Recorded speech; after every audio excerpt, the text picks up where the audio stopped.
Guests and visitors, my name is Jim Farmer, president of this club, and I'd like to welcome you, all of you, to the 17th meeting of the 50th year of the Dublin Worthington Rotary Club. Our invocation and pledge of allegiance today will be offered by the one and only Shirley Lambert.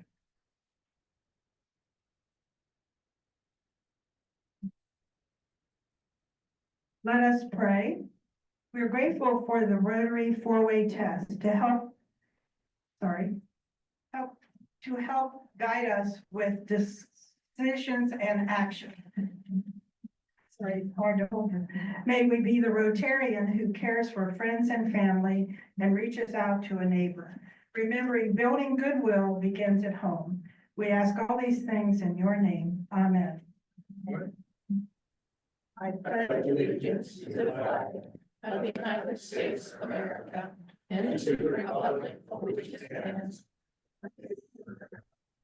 indivisible, with liberty and justice for all.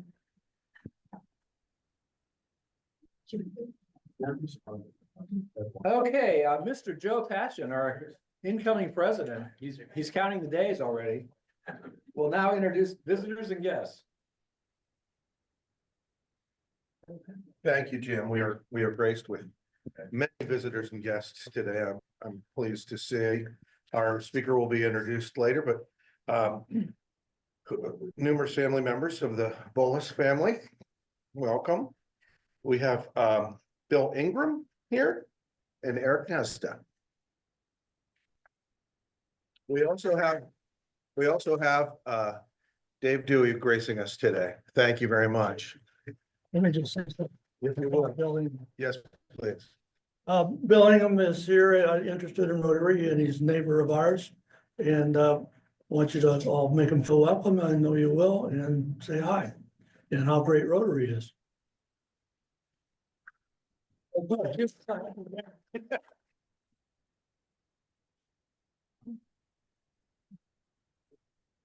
Okay, announcements. Anyone with announcements, please make your way to the podium. I'm going to start it off by noting that we have a rah-rah next week, and the information is on each table for those of you who can't open emails anymore.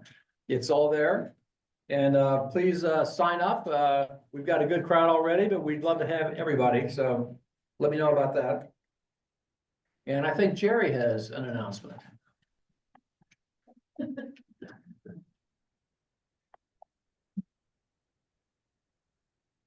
If Marvel King will let Patty make an announcement. Well, you know what I want? I want to know how many of you have registered so far for the Night at the Races. It's a big event for our club. Woo! Thank you. Those that haven't, please do. We are limited in seating and in the name of horse, so we need you to register as soon as you possibly can. We're expecting a big crowd. I'll be really disappointed if I don't see your smiling faces there. So April 23rd, go online.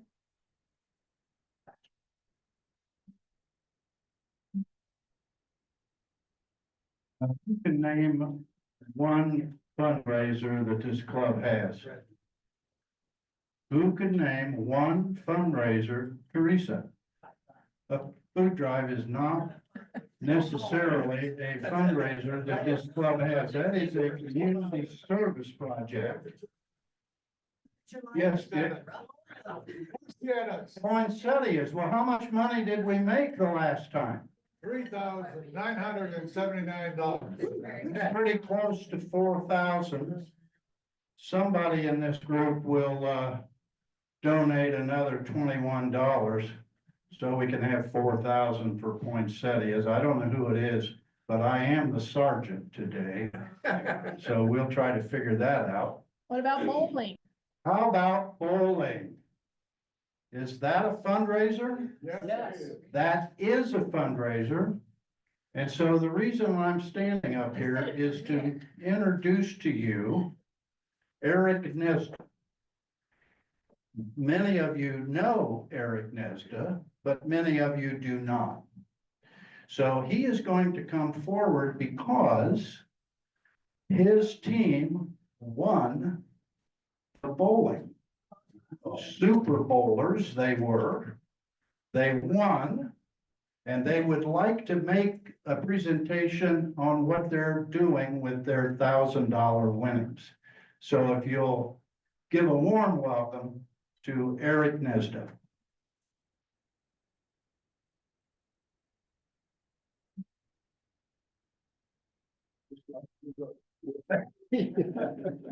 Well, thanks. First of all, I want to start off by thanking Jerry for getting us involved in Super Bowling over the last couple of years. And of course, the work that he does here with all of you is just a little bit of the way that he serves humankind in the community. And he won't tell you about that, but I will. So I want to start off by thanking him. I also want to thank all the members of the Rotary Club for what you do in terms of service. And it makes a difference. And in those moments where you wonder if you are making a difference, please know that you are and your efforts matter. Thirdly, I want to find out how you guys kept score, because we are the worst bowlers in the world. I don't know how, but whatever you did, keep doing it that way. But I want to hand a check over to a group that I volunteer at a regular basis, the Worthington Resource Pantry. And so Nick, you want to come on up and for those of you, and I'm sure I can't imagine there's nobody in the room who doesn't know what Nick and his team does, but it's remarkable. It's a well-run organization, and the feeling that I got, that I think was shared by other people at the at the resource pantry, is it just feels good to do something that you know is making a difference to individuals and families. And there's a big need there. And so we'd like to give Nick a check for our winning share of $1,000, and just keep up the good work. Appreciate it. And finally, this is not something that I intended to do, but Jerry told me that I had to do it. And I want to tell you a little bit about Songs at the Center. It'll take less than a minute. But I'm a songwriter, and about 11 years ago, I got an idea for a television show. And through a lot of strange things that ended up on PBS, we're now on cumulatively 500 stations across the country. And I interview fellow songwriters, everyone from people like the Hall of Fame inductee John Oates, to someone like Mike Reed, who wrote "I Can't Make You Love Me" for Bonnie Raitt. And it's a good time, and we normally tape here in the Dublin Worthington area, but at the McConnell Arts Center. And if you want to know more about us, or when we're taping and want to come see what we do, visit songsatthecenter.tv and sign up for our website, songsatthecenter.tv. And we're on at 11 o'clock on WOSU Saturday nights, and also at 8 o'clock on the Plus channel. But thank you for the honor of addressing you today, and for what Nick does, and what all of you do too. Thank you.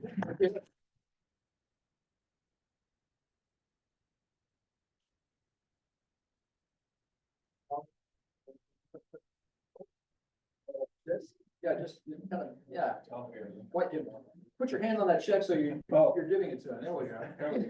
Gotcha. Perfect. Thank you. Did you get a good one, Jim? I got one. Did you even film your camera when you got off the head? Can I say something? Yeah. Dave Dewey, Assistant Governor. I just want to say, you guys are doing a great job. I hope to see some of you with Roe this weekend at the Assembly for Rotary. But I also want to just give a shout out to Darnell for District Governor nominee coming in, and your own Stephen Payerly coming in as Assistant Governor. So you guys are doing a great job, and your participation is well thought of at the district level. And I just thanks for all you do. Just part of a continuing trend where the district is rating our top talent. I want you. But congratulations to both of those. All right, Mr. Cass will now be our sergeant for today. Oh. Oh, yes. One more now. Oh, I'm sorry, one more announcement. I get to get up here twice today, and I'm sure Jerry's gonna find me a whole lot of money, but the food drive is coming up. Somebody mentioned that already today. March 8th, 2025. We have 2 stores this year, Worthington Fresh Time and Hills Market. So I'm gonna this afternoon, you'll get an email. You can sign up online, but if that scares you, or if you prefer a pen and paper, I've got sign up sheets here, so I'll pass those around.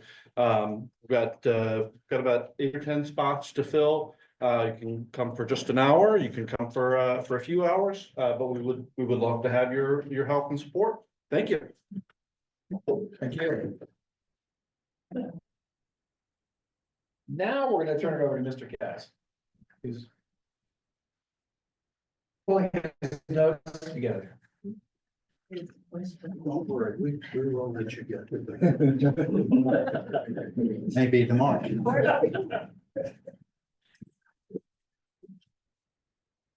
Okay, I'm gonna ask Nick to carry the pot, because many of you who have joined in the last 10 years have never seen Nick.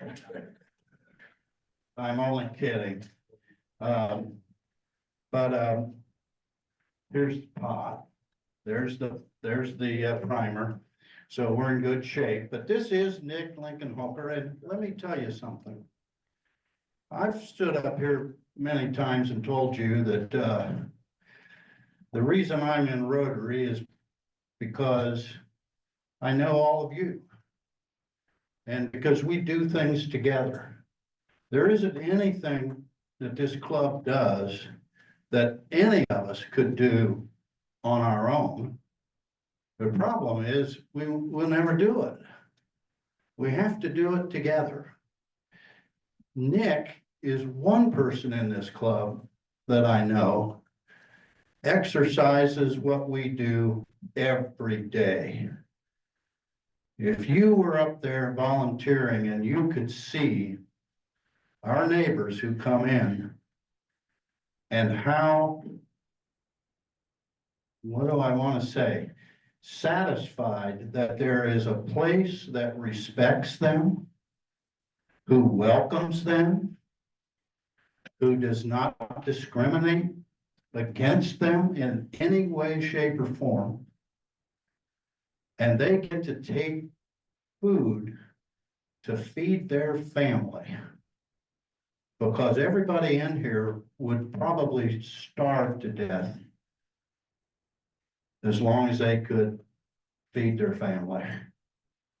So he is a walking member of this club that gets to exercise what I wish I could actually do every day, but I am too lazy to do it. So he is strong. He's going to walk around and collect money from you because you have it. You got it? So get out your $3. You know, when I'm up here, you never escape anything. Thank you, Nick. All right, happy dollars. You might as well be happy about what you're giving, because everybody knows I love a cheerful giver. Happy dollars. There we go. Happy for Emily Diondo, who headed up the exchange student seminar or gathering at COSI. She did a really wonderful job, and I think we had 21 exchange students, and so I think we owe her a debt of gratitude for what she did. We sure do. So $1 for the pot. She's happy.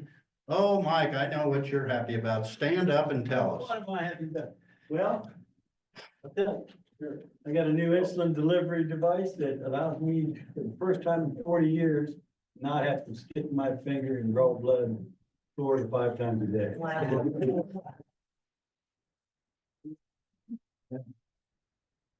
I'm gonna ask Alan Zink Yeah, you're on, but you're muted. How are you doing, Alan? Jerry, I'm doing quite well, and I'd like to put in $5 happy because if I reached to my right and opened the blind, you would see golden light coming in. It's a beautiful thing. All right, we'll bill you. For that. Yes, sir. First time I've been called sir. Happy because 2 weeks ago I got to spend a day at the Waste Management meeting. So if you've ever gone to Muirfield Village, I'm sure most of you have, it gets about 40,000 people a day. Phoenix gets close to 200,000 people. It's quite a bit. Second dollar, if Eric Nestor will tell us when he has his next public performance, because in honor of what he just did, we should all go see it. Good idea. Yeah. I appreciate that, and I'm gonna give you $5 happy for that, promotion. But, we just got done taping our 11th season. We're waiting on sponsorship for season 12. That should be happening, who knows when, but once that's in gear, we'll start, taping again, and I will let you all know through Jared. Thank you. Any more happy dollars? Yes. Peggy. Kind of a sad but happy dollar. I had a call last week. Two of my nieces, 157, 153, their sisters had a heart attack one day after the other. Oh my God. But they're back home, and after some stints and balloon and that sort of thing, they're doing well. So I'm happy they're back home. Very good. Thank you. Yes, Court. I'm happy to report that 1 week ago today, I achieved my goal of what I was going to do during my 95th year. So 1 week ago today, I was on a horse in the Sonora Desert, enjoying the great freedom of being able to go wherever you want. So, thank you. Thank you, Court. And I think that Court, you have a new address, don't you? Court, I think you have a new address, don't you? Oh, I do have a new address, yes. Barb and I moved into Wesley Glen. And we're trying to get situated now, so that's that's our now home. Okay, well, that costs $1. Anything else? All right, I've taken more time than I should have, and so I will make this quick. Everybody applaud now. Just to bring you from the idea that history, they say history doesn't repeat itself, but it does rhyme. So on this date in 1807, even Court wasn't alive then. But on this day, this is the date of the first arrest of a U.S. vice president, Aaron Burr. He was arrested for treason. He was acquitted. And then he turned around later and shot Alexander Hamilton. So we probably should have sent him to, well, never mind. Okay. Because it's germane, in 1968 on this date was the first statewide teacher strike in the United States. More than half of the public school teachers walked out. In what state? Florida, of course. So your board member, Jennifer, you have to put in $1. No strikes. First radio stage show with with a person that only a few of us will ever remember, and that was Ed Wynn. If you remember Ed Wynn, put in $1. This was the day that Smokey Robinson of the Miracles was born. And it's also, that was in 1940, I was alive, no, I wasn't alive yet. This 1924 on this day, that can't be. On this day in 1924, Lee Marvin was born. He died in 1987. But my favorite of all of these is, this is the day that Eddie Arcaro was born. Anybody know who Eddie Arcaro is? He's a jockey. He is a jockey. He was not only a jockey, he won a record-setting earnings of $30 million. He's the first jockey to win the Triple Crown twice, 1941, 1948. He won the Kentucky Derby 5 times. If you haven't signed up for the night at the races, put in $1. Today is Tug of War Day, it's Iwo Jima Day, it's the National Airboat Day, it's the National Chocolate Mint Day. If you've ever had a Girl Scout cookie, put in $1. It's also the Coast Guard Reserve birthday. And the joke of the day is, you know, around our community and in Columbus, there's an awful lot of new restaurants. You notice how bunches of them close. That's why I never financed restaurants. They close about as fast as they open. But there is a brand new restaurant on the moon. Great food, no atmosphere.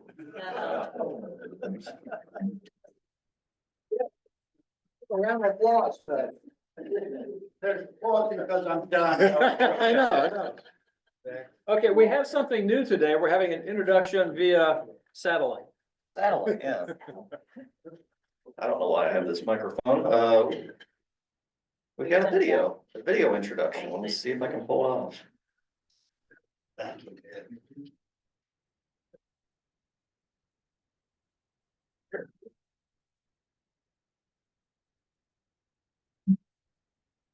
so disappointed that I'm unable to be with you today. I have been looking forward to our speakers that we booked him way back in October. It is my distinct pleasure to introduce a remarkable individual who's been a cornerstone of our community for nearly half a century. Kamal Bulov, the owner of the Refectory Restaurant in Columbus, Ohio, has been delighting our community and enriching our palates for an incredible 47 years. I had the pleasure of meeting Kamal last summer when he sat on his porch for a brief meeting. We couldn't meet at the restaurant because Kamal was making a huge cheesecake for a client that he's been making cheesecakes for forever. And sadly, I didn't get to try the cheesecake, but I hear that it is fantastic. As I sat with Kamal, he unfolded his incredible journey with the Refectory, reflecting on one of its hardest times, which was during the pandemic. Kamal relayed a story to me about this community that touched him and his employees. And it reminded me that sometimes we forget about how much our community supports and lifts us, both in good times and in bad. Kamal's journey with the Refectory began with a vision to create a dining experience beyond the ordinary. The Refectory has not only become a culinary landmark, but also a beacon of excellence, consistently earning accolades for its amazing French-inspired menus, award-winning wine collection, and impeccable service. His dedication to quality and his passion for hospitality have made the Refectory a beloved institution for Central Ohio. Beyond his culinary achievements, however, Kamal is a true community leader. His commitment to giving back is evident in his support of numerous local initiatives and charities, and he embodies the spirit and the generosity and service that defines our Rotary Club. Today, we have the honor of hearing from Kamal as he shares his insights, experiences, and the story behind Refectory's enduring success. Please join me in giving a warm welcome to a real visionary and a cherished member of our community, Mr. Kamal Bulov.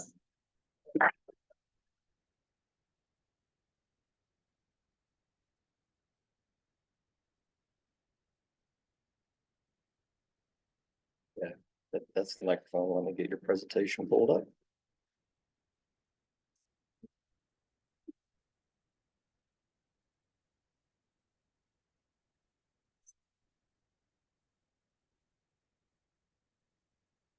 You just hit that. 1 second.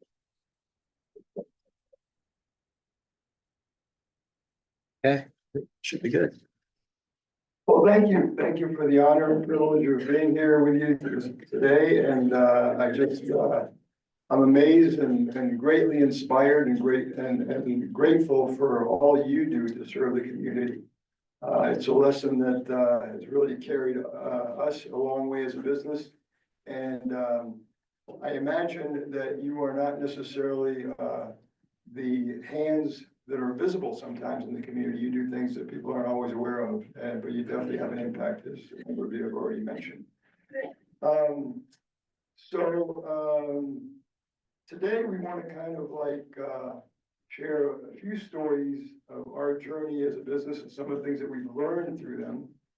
And we have to kind of go back a little bit to kind of give you a backstory. I was originally born in Egypt, and I was raised in upstate New York. I came over from Egypt when I was about 6 years old, and was migrating on my way across the country and landed in Columbus. We won't get into those details, but I've not necessarily been one that was driven by goals so much as what is on my plate today and how can I bring my best to it. So kind of keep that tucked in the back of your mind a little bit. So sometimes we find ourselves in situations which are painful, frustrating, with friends or family. There may be relationships which are really challenging or simply just rub us the wrong way. There may be relationships that we don't have and that maybe we wish we had. And all of these, instead of necessarily seeing them as opportunities to learn, we look at them as being out of step with where we are, with who we are. And we can sometimes become cynical, sarcastic, or critical when we get entrenched in that mindset. So our goal today is to challenge, inspire, and remind us all, myself included, to think differently about the present darkness that you may be experiencing or find yourself in, and to see it as a beacon of light to a future that you do not see, that is not known, and that you haven't experienced yet. And I include myself because these words are maybe from me, but they're also for me. I also need to hear these words because we all need to be intentionally focused. It may be just to be mindful of what it takes for us to not only be intentionally and focused, but we also need to just be willing to do the hard work of one of the most difficult things in life. And that is to really, with honesty and with some level of authenticity, live out the things that we say and the things that we believe to be true. And that's one of the hardest things to do in life. So when I speak of these things, I'm not a finished product. I need to be reminded of them as well. So at what stage or age in life do you find yourself telling yourself or others, I've been on this earth long enough. Don't expect me to change. I am who I am. Get used to it and get over it. Right? That can be our mindset.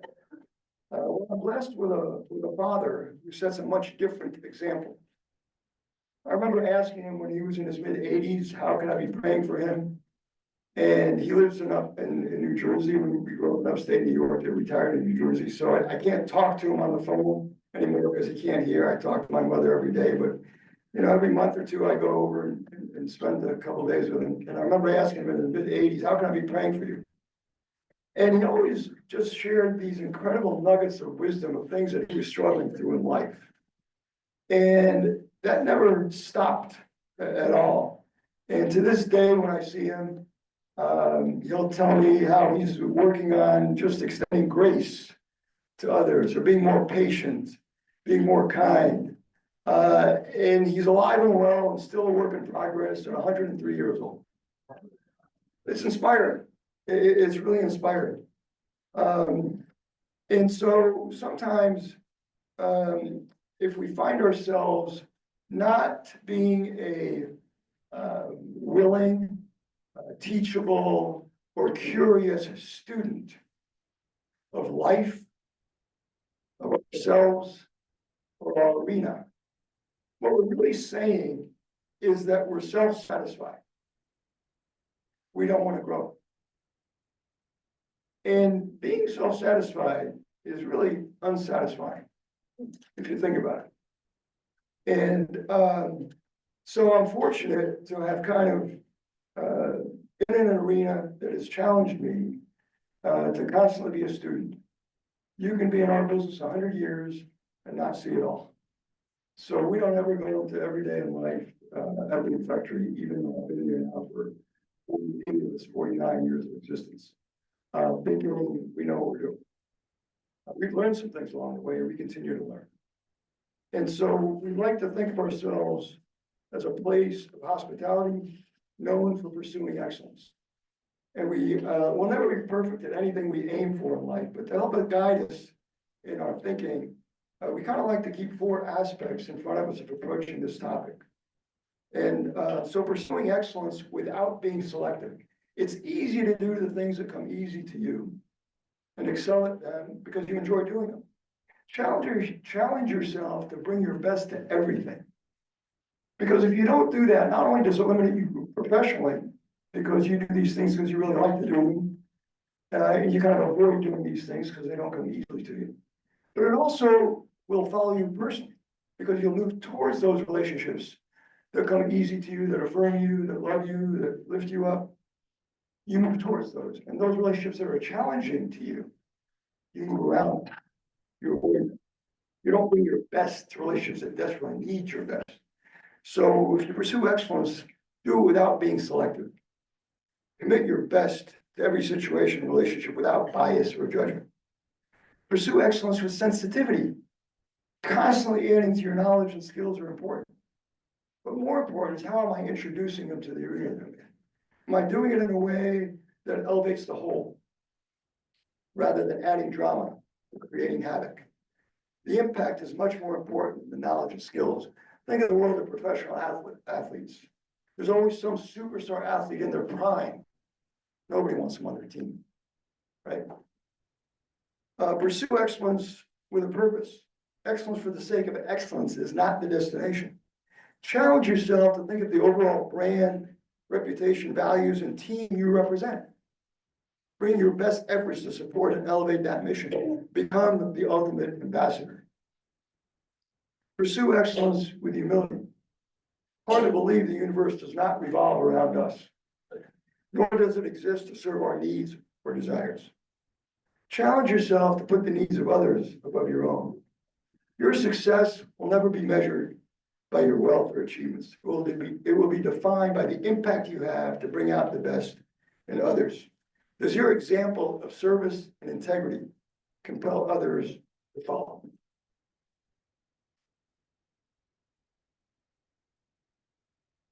We don't want to put ourselves in a position where others expect more of us than we expect of ourselves.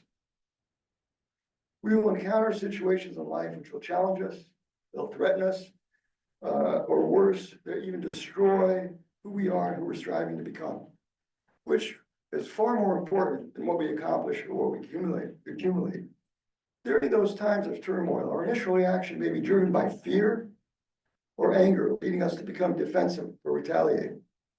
We might allow our circumstances to shape our identity, digging in our heels and becoming stuck in a cycle of self-destruction, and that becomes our response. While we can't control life's circumstances, we can choose how we respond to them. Today, we want to reflect on 2 significant events from the past few years, challenges for us that were the most difficult and unexpected for our business. Yet in many ways, they also led to our greatest opportunities and growth. And as a reference point, During 9/11, we observed the entire country united, not only to defeat the enemy, which was a bit of a moving target, but we supported one another physically, mentally, emotionally, and spiritually. When the church in America became a refuge and a beacon of hope. 19 years later, the COVID pandemic, also totally unexpected and a bit of a moving target. After the initial fear of our unknown future, it soon became not only a medical tragedy, but a cultural, political, and spiritual tragedy. We became families, communities, and a nation divided. And the very churches who had put their denominational and doctrinal differences aside 2 decades before also became places of divisiveness. COVID either brought out the best in us or the worst in us. And none of us would ever wish to go through something like that again. I will never forget that fateful day of Sunday, March 15th, 2020, when Governor DeWine shut down Ohio. The leadership team gathered in our home that evening. It was a surreal moment when we sat down at the dining room table. There was a palpable fear of the uncertainty we all faced, and there was a long silence of shock. With our team meetings, I had never done this before or since, but with everyone's permission, it seemed appropriate to open our time together with prayer. We assessed that night a number of things that came to the surface. We had zero income and no assurance that we'd ever be able to open again, and we didn't believe that we would. We wanted to do our best to continue to do the things that we've always done. All the things we discussed that night, we had no idea what they would look like moving forward. But we wanted to do our best to serve our staff, our guests, and our community with whatever resources we had. We had already been planning a full-scale carryout business in the weeks before that. And so that night we put the details on it, which meant that our food was going to be put in aluminum foil containers, not the cardboard containers, because we didn't want you to put it in the microwave, we want you to put it in the oven. And so we put the details together of that. The food would be cooked, chilled, and you would reheat it at home. The sauce would be packed separately, so it would come out of your oven hot and freshly sauced, because we determined the only real food that worked well hot in carry-out world was Chinese food and pizza, and we don't eat either of those, so we needed to find a way. So we had to live in the present, not having any idea what the future would look like. We weren't going to compromise our character and values. We weren't going to allow these circumstances to shape who we were becoming. So those are some of the things that we discussed that night. But again, not having any idea what any of that would look like moving forward. Within hours of that meeting, we got an email from someone that was not necessarily a person of means, but a person that cared about us and came to our restaurant probably 3 or 4 or 5 times a year. They emailed us and said, I want to donate $1,000 to you to help you and hope that you're able to stay open and find your way through this. And that became a movement of people that gave big, $5,000, and people that gave $10. And some of those $10 donations were people that I graduated high school with that were on assisted living and I hadn't seen in 25 years or 30 years. But that became a $100,000 donation that allowed us to fund this activity, ongoing activity of this carryout business. And what that did was allow us to come alongside our staff and help them pay their utilities, for example, when the whole unemployment thing crashed for those first few weeks, because it was overloaded. Help them pay their rent, people that didn't even come back, to our restaurant to work with us again, but we wanted to help people that were there, that were with us. It allowed us to sell food out the front doorway for guests and give it away out the back doorway. People that needed it. And we were making runs to heroes, were the heroes of that day.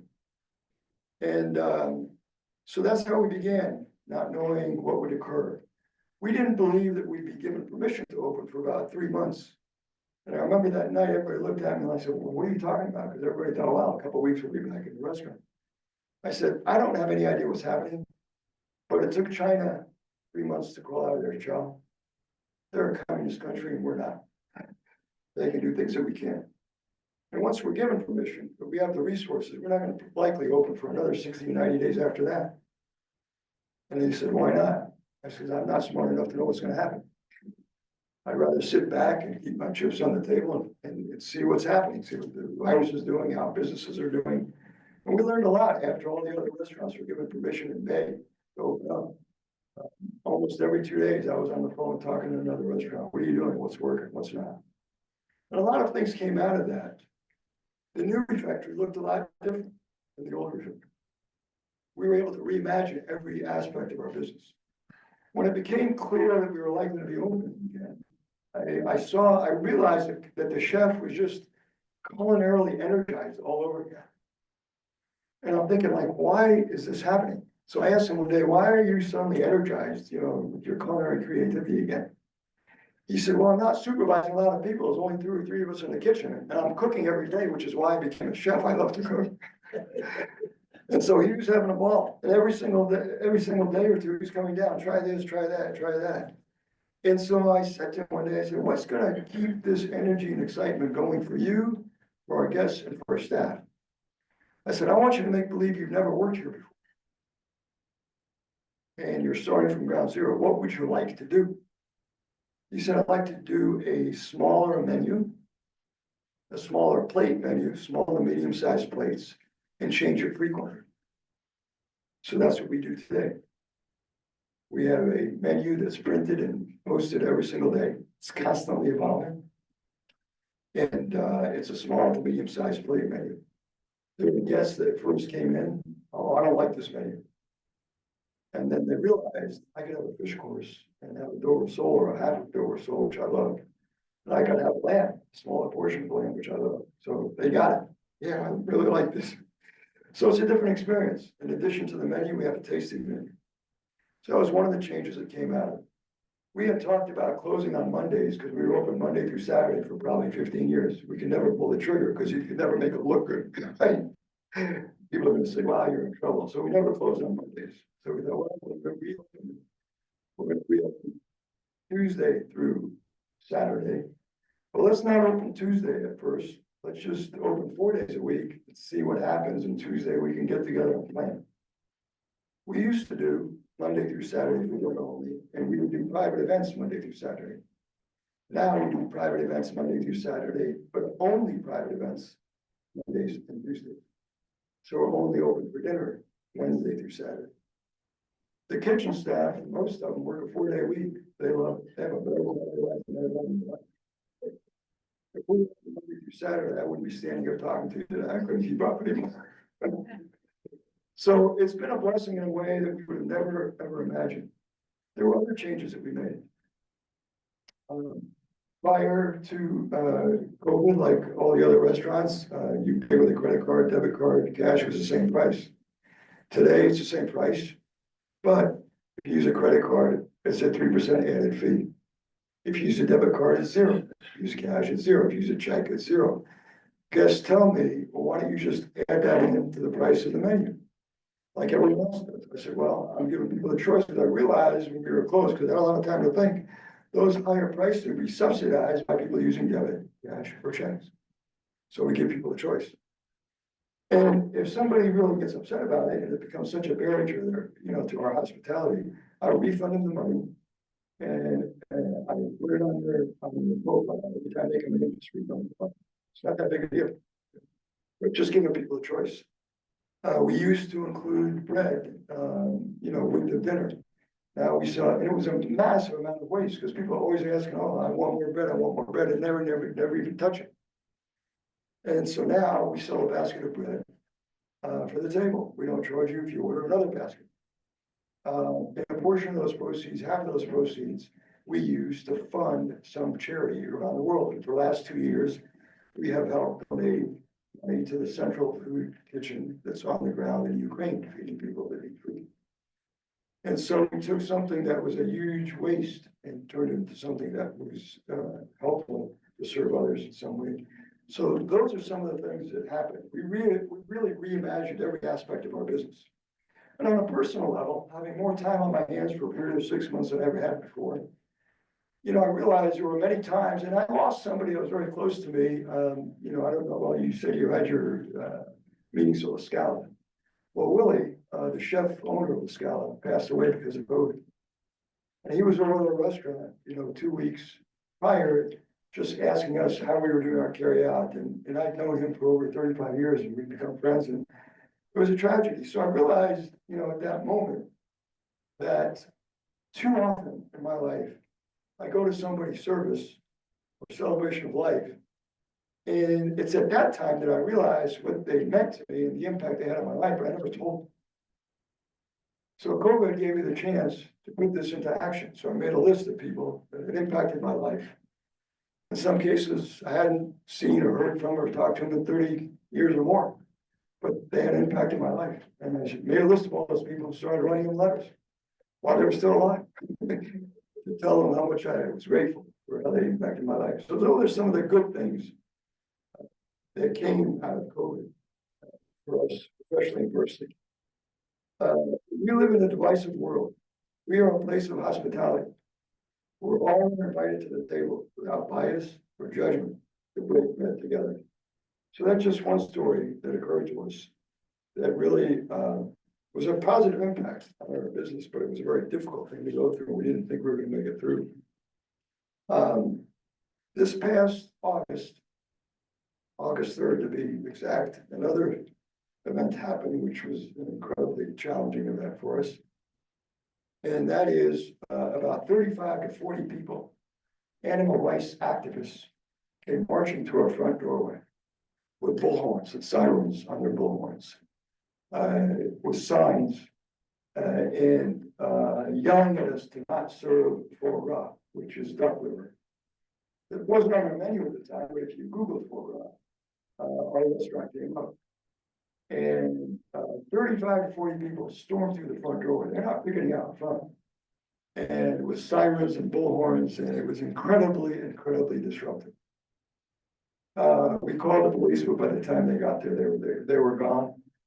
And we had interactions with them over the next several days.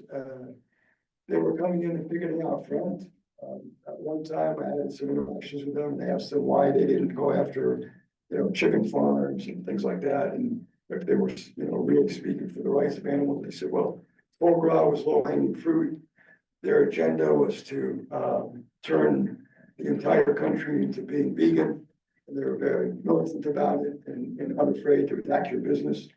They would call us at 7 o'clock, you know, prime time when guests are being seated, and demand that we take foie gras off the menu, being yelled at and cursed on. At the same time, you're trying to smile and look at people into your restaurant. It was a difficult time.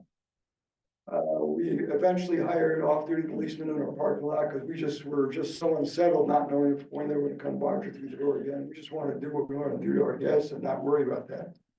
So that cost us a lot of money. So they persisted for 30 days, and at the height of this, they had some big poster of me that they had Photoshopped with devil's horns on and my name on it and me holding a duck by the throat. And, but what happened through that is that I let them know that even if I agreed with their agenda, I did not want to become who they were. I don't have any problem with anyone voicing their views.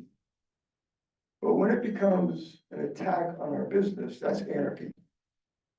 And that's socialism. In fact, one of them didn't even know what socialism meant. And so I said, why don't you go around to the State House and hand out brochures and get it on the ballot, and it's outlawed in Ohio. We don't serve it, life goes on. He said, well, that's a whole long process.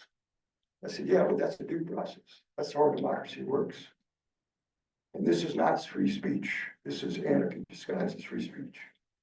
But every day in our restaurant, we determined that we were not going to return hate for hate. We were not going to become who they were. We were going to continue to respect them as people. even though we disagreed with what they were doing and how they were doing. We're a place of hospitality. And that's what I told them. That's what we want to live out every day.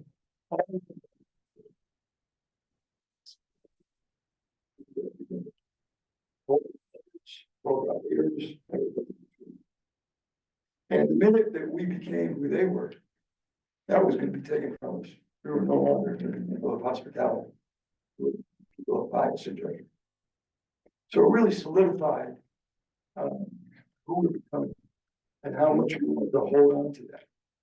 And so, again, I would have never wished for that in a million years, or ever want to go through it again. But it was our intentionality and for something good to happen for that. And what happened was we as a staff, as a business, rallied around the very reason, the very core, the very value of why we do what we do. And this was not going to be taken from us, simply because we disagreed with what they were doing out there. With every challenge and hardship we face in life, we have a choice.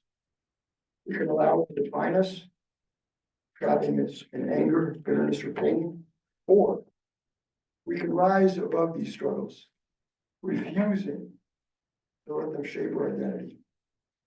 Instead, we can view them as valuable opportunities of growth, gaining wisdom, and becoming the best version of ourselves. We will know and experience this eternal truth.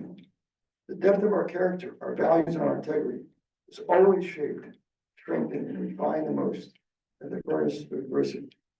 During the trials of the desert, not the easy mountaintop experiences of life. And someone put it much better than I did even, who experienced a lot more suffering than any of us will. Character cannot be developed in ease and quiet.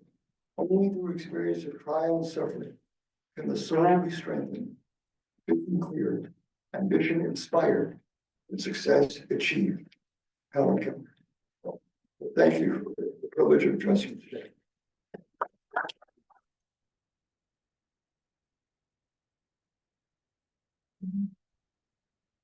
Have any questions for Kamal?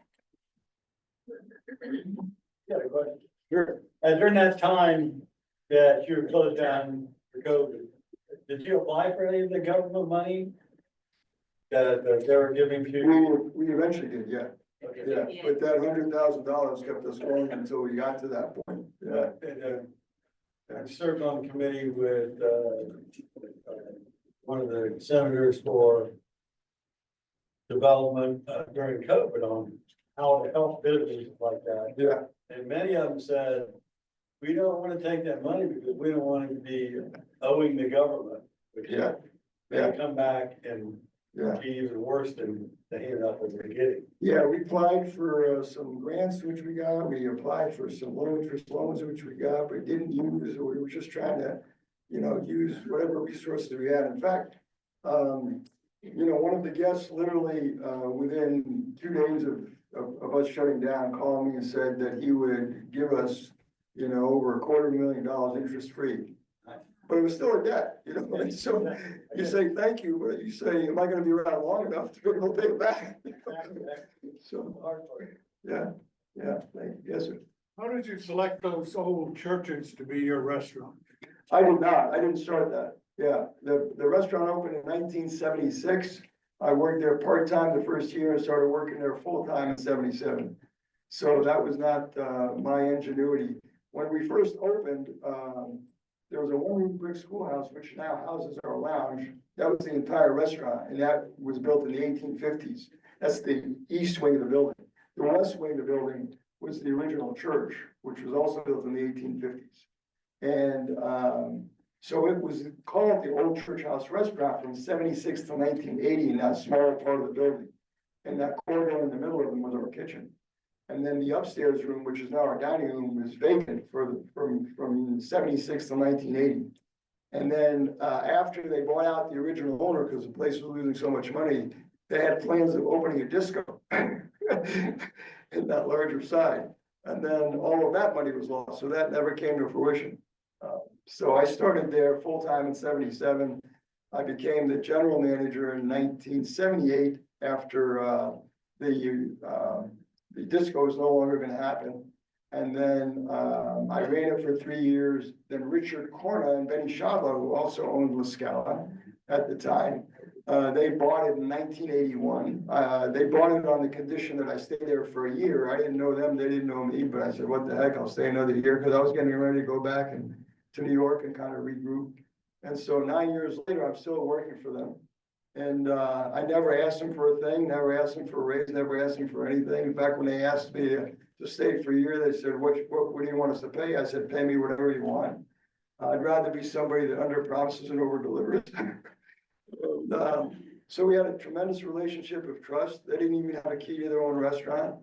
And at 9 years later, I decided, I was ready to take the next step in my journey. So I asked them if they wanted to sell the place. They said no. I said, well, that's fine. And I started talking to all the other people around the city that had gotten investors. I talked to Richard Stopper of the 55 Restaurant Group, Kent Rigsby in the Short North, so all the different people that had investors. So I said, help me understand how all this works. And I kept reporting back to Richie because I wanted him to be part of whatever I did. And I decided through that whole process that I really wasn't going to get investors because we were not going to have aligned values. They want a return on their investment, which they should have. That's why they're investors. I want to take care of the guests, take care of the staff and make a living. So if I want to buy another piece of equipment, I want to go out at the end of the year and celebrate with the staff because we had a good year. I want to keep going back to the investors and saying, is it okay if I do this? So it wasn't that important to me. So 9 months into this, Richie said, you know what, we'll sell you the restaurant. I said, great. So he decided to sell it to me at an amazing price. I could have been out of debt if I sold it to someone else the day after I bought it. So, I mean, hundreds of thousands of dollars less than he could have gotten. So after 10 years, and I never asked him for a thing. I finally asked him something and I said, by the way, can you lend me the money? Because I don't have any money. I don't want to get it. They financed it and, yeah, so that's how all that happened. If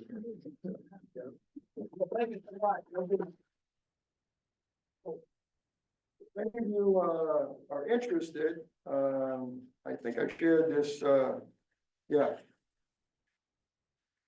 So if you're interested in this, those bullet points about excellence that are summarized, I've got sheets of them up here. You're welcome to take one and put it wherever you think it might be seen by you now and then to kind of inspire you to pass that way.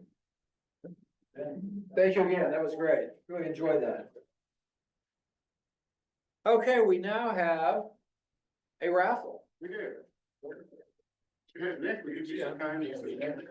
Take one of these out of here. If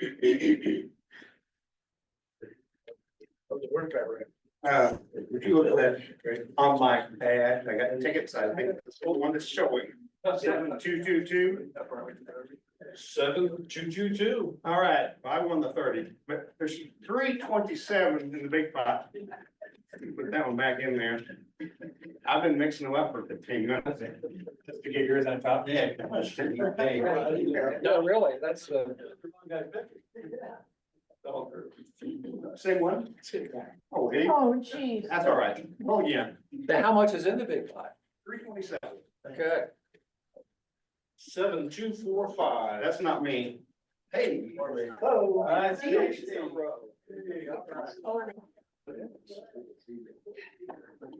I'll take this one right off the end. Jack of clubs. Well drawn. Oh, okay. Okay, let's conclude with the four-way test. On behalf of all the things that we think, say, and do, first. Second. Third. Build goodwill and better friendships. Fourth. Be beneficial to all concerned. We are adjourned.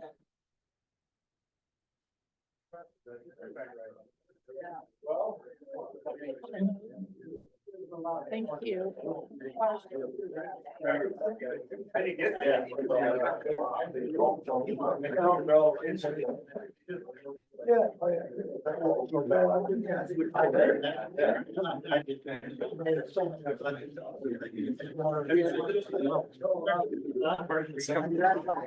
didn't get that. Really? No. That's his talk.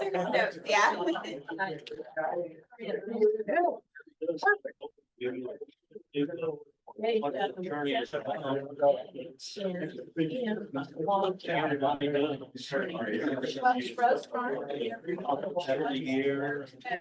Oh, that sounds familiar. Yeah. I've seen it, yeah. Really?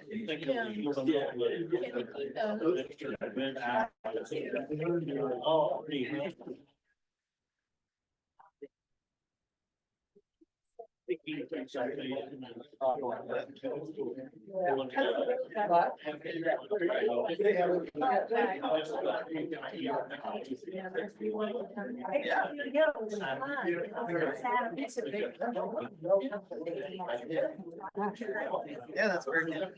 Thank you.